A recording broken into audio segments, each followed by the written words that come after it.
नमस्कार, मेरा नाम आलोक है। आप प्लास्टिक देख रहे हैं। बिहार में कैबिनेट विस्तार होते के साथ ही बिहार के कानून मंत्री कार्तिक सिंह पर आफत आ पड़ी है। 2014 से जुड़ा हुआ मामला है जिसमें अब उनके खिलाफ वारंट जारी हुआ और बहुत सारे सवाल खड़े हो रहे थे।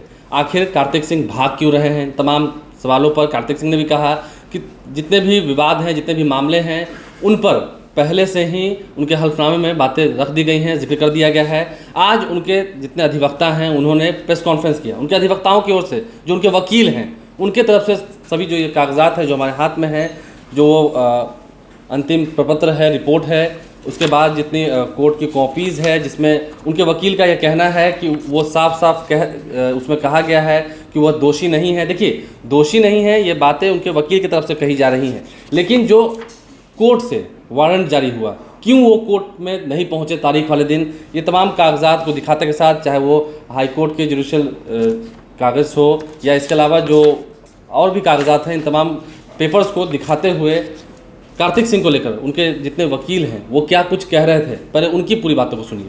उस संज्ञान के विरुद्ध हम लोगों ने माननीय उच्च न्यायालय में याचिका दायर किया।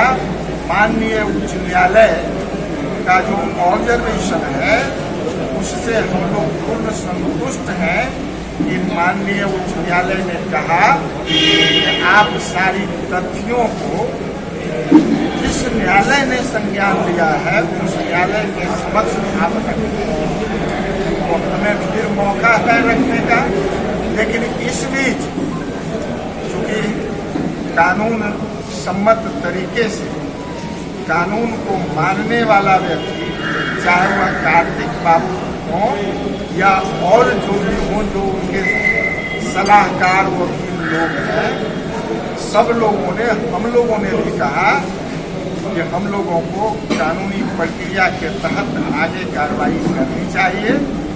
तो सब लोगों को जानकारी है कि किसी भी व्यक्ति के विरुद्ध वह अपहरण का, हत्या का, बलात्कार का या संगीन से संगीन देशद्रोही का भी मुकदमा यदि कर दिया जाता है तो मुकदमा प्राथमिकी दर्ज करने से वो अभियुक्त घोषित नहीं करा दिया, उसको भी अधिकार रहता है कि न्यायालय की प्रक्रिया के तहत आप आगे बढ़ें। हम लोगों ने उसी प्रक्रिया के तहत अग्रिम जमानत का आवेदन हम लोगों ने दिया और अग्रिम जमानत का जो आवेदन जिस प्रावधान में दिया जाता है वह प्रावधान तो माननीय उच्च न्यायालय और सेशन न्यायालय दोनों को कंकरेंट जुरिस्डिक्शन है। हम लोग वह प्रक्रिया के तहत सेशन जज साहब के यहाँ अग्रिम जमानत का आवेदन किया, जिस आवेदन पर माननीय न्यायालय ने सुनवाई कर मेरे उस आवेदन, पटना सेशन जज ने उस आवेदन को स्वीकार कर पटना दानापुर सब डिवीजन के तहत जो अपर जिला एवं सत्र न्यायाधीश के क्षेत्राधिकार में यह घटना की जाती है, उनके यहाँ केस मेरा स्थानांतरित हुआ। वह माननीय अपर जिला एवं सत्र न्यायाधीश ने सुनवाई कर अभिलेख को निम्न न्यायालय के अभिलेख में किया है। उस अभिलेख पर सुनवाई की उन्होंने गिरफ्तारी पर 12/8/2022 के आदेश से गिरफ्तारी पर स्थगन आदेश आज भी ऑपरेट कर रहा है। तो इस परिस्थिति में अब आप लोग विचार करें कि कानून मंत्री कानून से आगे हुए हैं, तैयार हैं, या हम जिस तरह से सभी लोगों को अधिकार प्राप्त करना संरक्षण लेने का इस कानून के तहत न्यायालय से अभी हमारे खिलाफ निर्गत करने की बात की जाए तो कौन व्यक्ति चाहता है न्यायालय से फरार है, न्यायालय के नजर में नहीं है। हमारी प्रक्रिया, हमारी कार्रवाई, हमारा आवेदन दिया जाना, मैं तो यहाँ तक कहता हूँ कि यदि यह स्थगनादेश नहीं भी रहता तब भी मेरे द्वारा आवेदन किया जाना ही स्पष्ट करता है कि हम कानून मानने वाला व्यक्ति है और कानून की संरक्षण वहाँ से न्याय मिलना नहीं मिलना सुनवाई मिलना करता है। लेकिन अभी वर्तमान में ऐसा करेगा कानून से खराब चल रहा है वह बुनियाद और तकनीक सारा कानून मंत्री कानून के खराब चल रहा है। हमें ऐसा लगता है कि आप मीडिया वाले जानकारी नहीं दी जा रही है। इस मुकदमा के बारे में कहा जा रहा है भारत के मुकदमा में कार्तिक फरार चल रहा है, वह बिल्कुल बेबुनियाद तथ्यहीन समाचार आप लोगों को दिया उस मुकदमा के संदर्भ में आप लोगों को यह जानकारी दे रहा हूँ कि हमारे भारतवर्ष के संविधान में यह वैधानिक प्रक्रिया है।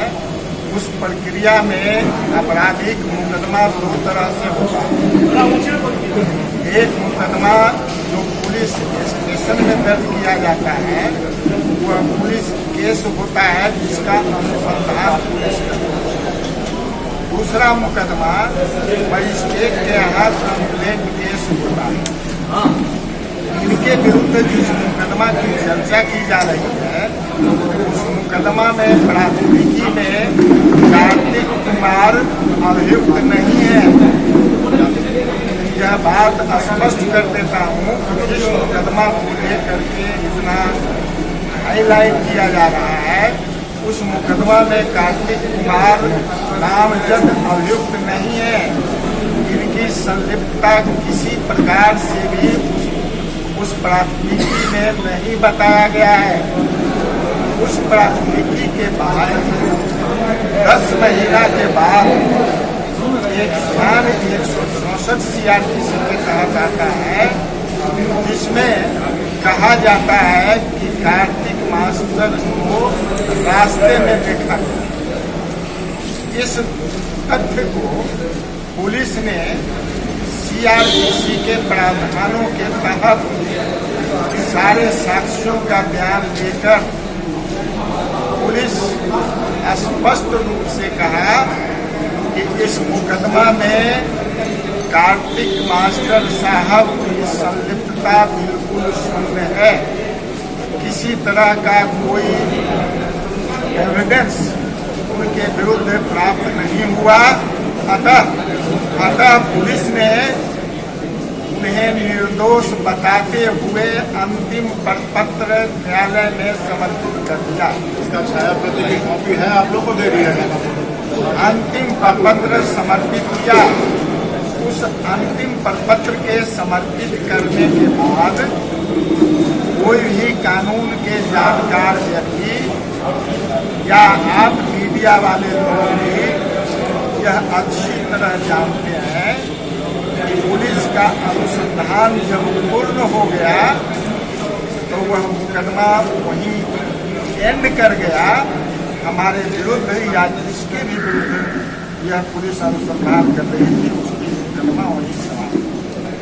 अब न्यायालय में वह आरोप पत्र समर्पित करने के बाद न्यायालय का अधिकार बनता है, मजिस्ट्रेट का अधिकार बनता है कि वह जिस तरह से कंप्लेंट केस होता है उसी तरह से पुनः उसका अनुसंधान अपने तरफ से एविडेंस लेकर केस में प्रोसीड कर सकता है। यह मजिस्ट्रेट को अधिकार है।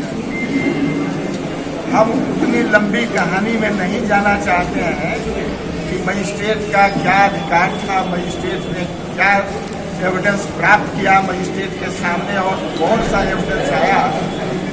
उसको बिना अंदर प्रवेश किए हुए मैं न्यायालय का सम्मान करते हुए इतना ही कहूँगा कि न्यायालय ने इनके विरुद्ध संज्ञान लिया।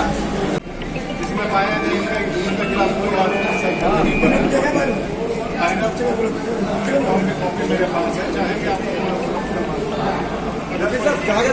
आप केस ही नहीं बना कोर्ट तक समय को केस नहीं लिया, कोर्ट ने जब संज्ञान लिया तो मैं कोर्ट पे कहीं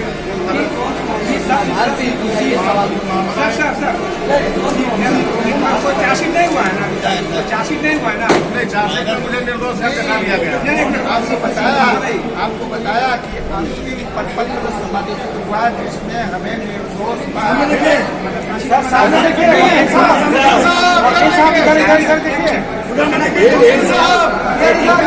हल्ला करेगा नहीं, गिरफ्तारी वारंट का आदेश हुआ बेलेबुल वारंट निर्गत करने का आदेश हुआ, जिसे माननीय अपर जिला एवं सत्र न्यायाधीश दानापुर ने कितने तारीख के डेट में ये बारे में नहीं,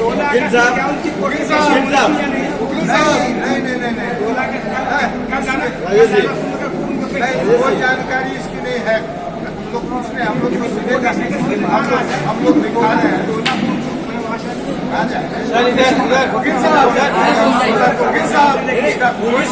कोई नोटिस हम लोगों को नहीं मिला, नहीं कुछ नहीं मिला है।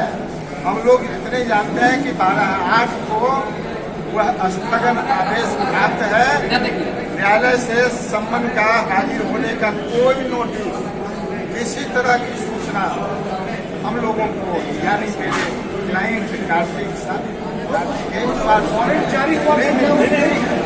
वारंट जारी हुआ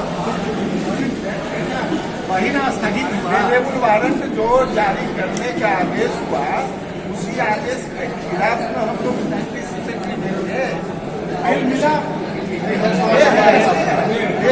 सामने देखिए, सामने देखिए 12/8 को स्टेट लॉन्च हुआ, 12/8 को स्टेट लॉन्च हुआ, 12/8 अगला डेट फिक्स है। ये लोग हमको शराब बोल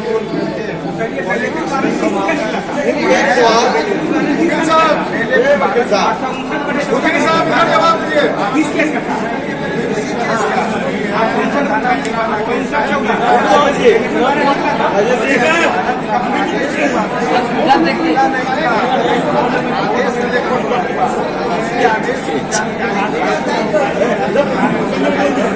तो दोषी नहीं है किसी बड़े मामले में और तमाम जितनी जानकारियां हैं वो हल्फनामे में दी गई है। आखिर क्यों जमानत नहीं ली गई थी, इन तमाम बातों पर कागजात दिखा कर उनके जितने वकील हैं उन्होंने सभी बातों का जिक्र किया है। ये पूरी जो उनकी कागज़ की कॉपी है, चाहे वो उस वक्त की एफआईआर की रिपोर्ट हो जिसमें अनुसंधान के बाद ये तक लिखा गया है कि वह इसमें संलिप्त नहीं पाए गए हैं। आप देख सकते हैं जो कागजात वहाँ से प्रोवाइड कराए गए हैं, जो वहाँ से सभी में बांटे गए हैं, उस कागजात में अनुसंधान की जो कॉपी है वो भी दी गई है। इसके अलावा जो हाईकोर्ट से जो जजमेंट था, जो इस मामले पर जो बातें लिखी गई थी वो इसमें संलग्न की गई हैं। तो ऐसे में उनके तमाम जितने वकील थे उन्होंने क्या कुछ कहा है, इस वीडियो में हमने आपको सुनवाया है। बिहार के कानून मंत्री पर उठ रहे सवालों पर उनके ही वकीलों ने कैसे उनका बचाव किया, क्या कुछ जानकारी दी है, ये आपने सुना है। आप लाइव स्ट्रीम से बने हैं, हमारे चैनल को सब्सक्राइब कर लें, साथ साथ फेसबुक पेज भी लाइक करें। धन्यवाद।